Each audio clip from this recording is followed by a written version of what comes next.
Hi friends, నమస్తే. Welcome back to our YouTube channel. చాలామందికి వారి యూట్యూబ్ గురించి చాలా డౌట్స్ అయితే ఉన్నాయి. వాటిలో ఒక్కొక్కటిగా ఎక్స్ప్లెయిన్ చేస్తాను. ఫస్ట్ కొటేషన్స్ గురించి ఎక్స్ప్లెయిన్ చేస్తాను. చాలామంది కొటేషన్స్ పెడుతున్నారు, కానీ వాటికి వాయిస్ అయితే ఇవ్వట్లేదు.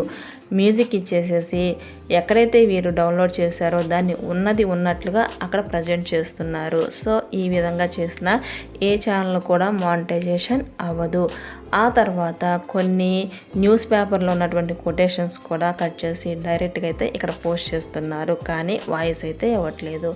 సో మీరు డైరెక్ట్గా ఉన్నది ఉన్నట్లుగా పోస్ట్ చేసి వాయిస్ ఇచ్చినప్పటికి కూడా అది మానిటైజేషన్ అవ్వదు. ఎందుకంటే మీరు మీ ఓన్గా ఆ కొటేషన్స్ అనేవి తయారు చేసుకోవాలి. అది మీరు యూట్యూబ్లో చూస్తారో లేదంటే న్యూస్ పేపర్లో చూస్తారో ఆ కొటేషన్ని మీరు టైప్ చేసి దానికి మంచి కలరింగ్ అయితే ఇచ్చి వాయిస్ ఇచ్చి ప్రజెంట్ చేస్తే మీ ఛానల్ ఖచ్చితంగా మానిటైజేషన్ అయితే అవుతుంది. కానీ ఉన్నది ఉన్నట్లు మీరు తీసుకొచ్చి డౌన్లోడ్ చేసి వాయిస్ ఇవ్వకుండా పోస్ట్ చేస్తే మీరు ఎన్ని సంవత్సరాలు కష్టపడినప్పటికీ మీ ఛానల్ అయితే మానిటైజేషన్ అవ్వదు. ఇక్కడ మరికొందరికి మరొక డౌట్ అయితే వస్తుంది.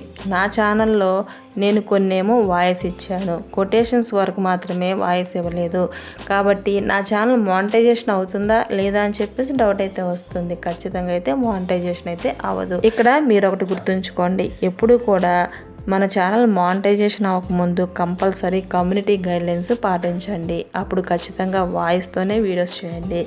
ఒకవేళ మీ ఛానల్ మానిటైజేషన్ అయిందనుకోండి, కొన్ని వీడియోస్కి వాయిస్ ఇచ్చి కొన్ని వీడియోస్కి వాయిస్ ఇవ్వకుండా టెక్స్ట్ మ్యూజిక్ ఇచ్చినా పర్లేదు. కాబట్టి మానిటైజేషన్ అవ్వకముందు పర్ఫెక్ట్గా అయితే వీడియోస్ అయితే పోస్ట్ చేయండి.